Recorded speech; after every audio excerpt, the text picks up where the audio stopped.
As with many inventions, when Carl Benz created the Motorwagen in the 1880s, it wasn't a design that came out of nowhere. It was a product of innovation evolution, simply the next iteration of a long line of previous inventions. Perhaps the first vision of a horseless mechanical cart came from Leonardo da Vinci in 1479. Titling it Design for Spring-Driven Car or Horseless Wagon, there's no proof he actually built it, but his sketch looks like a spring-loaded tricycle. A few hundred years later, steam engines were also used in attempts to replace the horse-drawn carriage. In 1769, Frenchman Nicolas Joseph Cugnot constructed what is regarded as the first working self-propelled vehicle intended for human travel. Essentially a large steam-powered tricycle, its top speed was slower than a brisk walk, about 2 miles an hour. This doesn't include the 4 or 5 times that it needed to stop per hour for a refill of water and to allow the steam pressure to build back up. Needless to say, it was not exactly practical.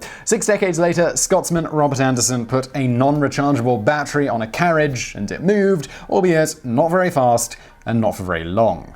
Fellow countryman Robert Davidson expanded on this innovation, creating a battery in 1841 that could propel a carriage to go 1.5 miles in less than 30 minutes. Then, unfortunately, it needed a new battery. While several advancements were made on the electric car front, you can see our video on that matter for more on that. There is a link below. For various reasons, it wouldn't be until the 21st century that we have finally gone full circle and started coming up with commercially viable electric cars, with cars such as the Nissan Leaf, Chevy Volt, and the Tesla Model S, Model X, and Model 3, the last of which shares the name of the car which we'll be discussing today. This brings us to the internal combustion engine, which, much like the automobile, has had its own evolutionary history. The first combustion engines didn't take advantage of any real internal compression and weren't particularly powerful or practical. In 1806, Swiss engineer Francois-Isaac de Rivard was the first to construct an internal combustion engine that used hydrogen and oxygen. More explosive, it did at least provide the germ of an idea for several other inventors and their inventions, including Jean-Joseph Vuitton Lenoir's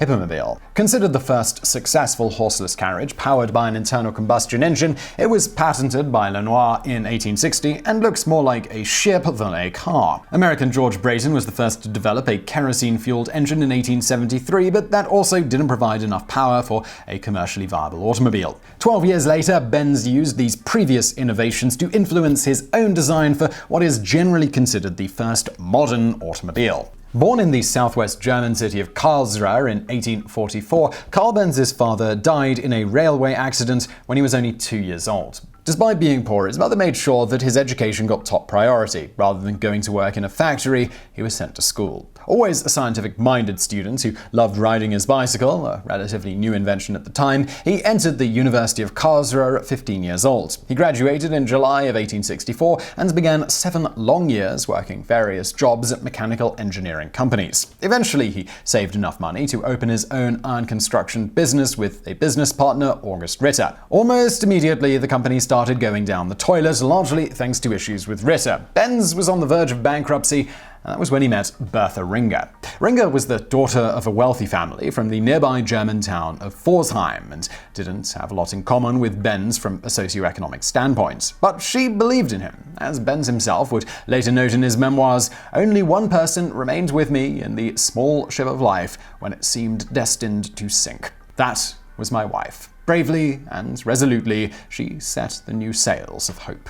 As an unmarried woman of privilege, she was awarded a rather large dowry that was to be relinquished to her husband upon marriage in order that she might continue to lead her accustomed affluent lifestyle. But until that time, it was hers to do as she saw fit with. Now, it's unclear how Carl and Bertha met, but it's very evident that they had a special relationship. In 1870, 2 years before they married, Bertha chose to invest a significant amount of her dowry in Benz's business to help ensure his company's financial survival. While this kept the business afloat, unfortunately, due to various issues with other shareholders and Benz's role in the company ultimately becoming marginalized, he was forced to leave the business. But thanks to the rest of Bertha's dowry, he was able to start a new company, Benz & Company. Now, without interference from shareholders or business partners, Benz began working on whatever pleased him.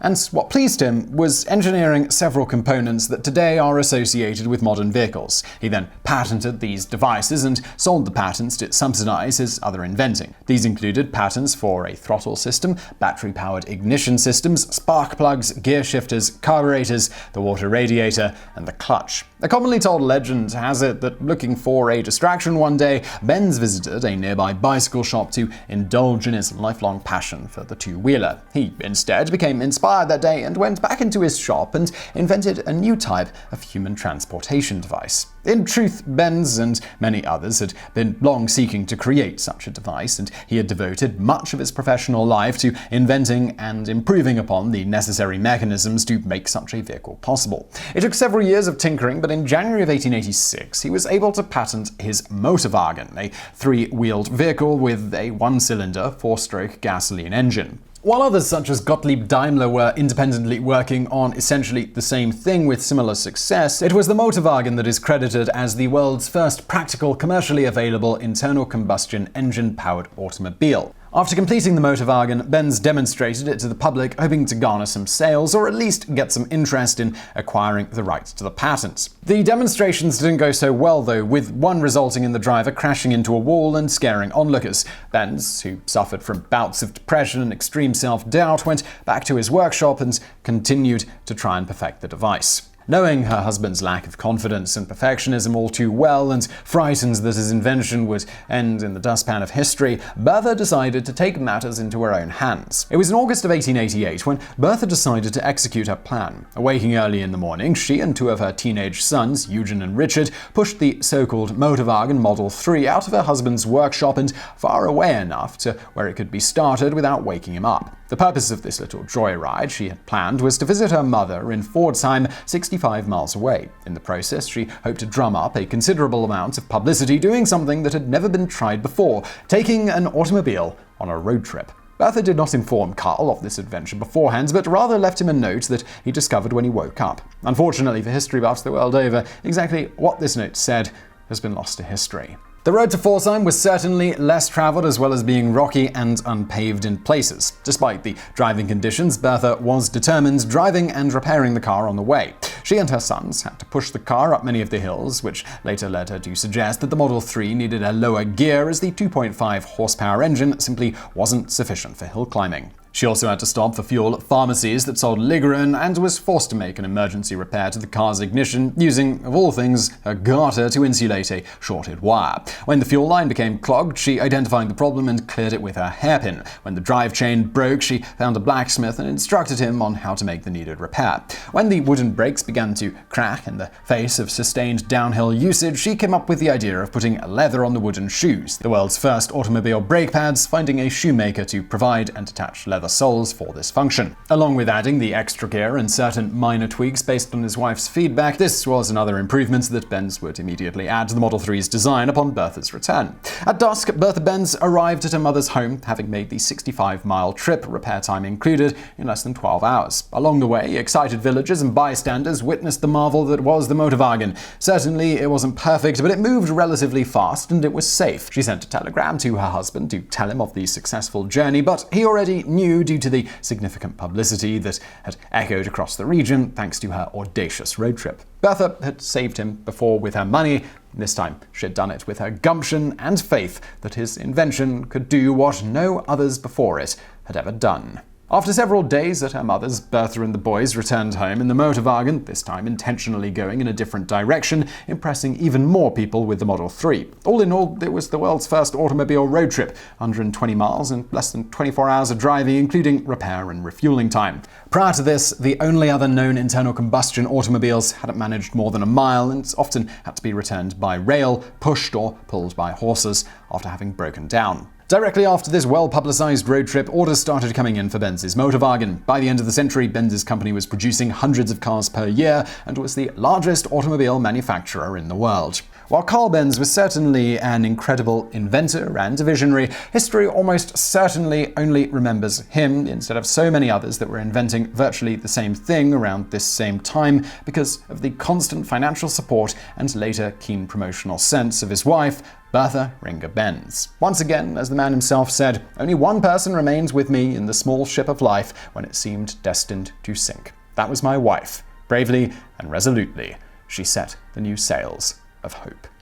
And now for a bonus fact. Though the car itself is a fairly recent invention, the first, albeit poorly documented, car accident supposedly happened about 3 centuries ago, involving an automobile of sorts invented by Frenchman Nicolas-Joseph Cugnot in 1771. Cugnot's steam dray is likely the very first built and assembled steam-powered vehicle in history that could transport a human being, though it never actually saw widespread use. The story goes that sometime in 1769, Cugnot showed French officials his prototype design for a steam wagon capable of carrying cannons for the military. However, it wasn't until 1771 that Cugnot had a working prototype that people could ride on. Cugnot then reportedly invited several French officials to join him on the maiden voyage. During the trip, the vehicle careened out of control and smashed into some unlucky person's garden wall at a nail-biting 2 miles per hour. However, some historians question whether this event actually happened due to scant direct documented evidence. To find a better documented accident, you actually need to travel 98 years into the future to 1869. On August 31st, in the city of Birr in Ireland, Mary Ward, a scientist and writer, had the unfortunate privilege of becoming the first known person to be killed in an automobile. On that day, Mary and her 3 companions were enjoying a trip on a steam-powered carriage. While in motion, the carriage hit a bump, throwing Mary from her seat and into the path of one of the carriage's wheels, where she was crushed and instantly killed. The murderous steam carriage itself was invented by the pioneer of the steam turbine and Ward's cousin, Sir Charles Algernon Parsons, and his brother. Remarkably, Parsons was only 15 in 1869 when he invented one of the earliest precursors to modern transportation. So I really hope you found that video interesting. If you did, you know what to do. Please do hit that thumbs up button below and don't forget to subscribe. We've got brand new videos just like this every day of the week. Also, for more from me, why not check out my other channel called Highlight History? It's all of a today in history thing we do. You will find that link to below. And as always, thank you for watching.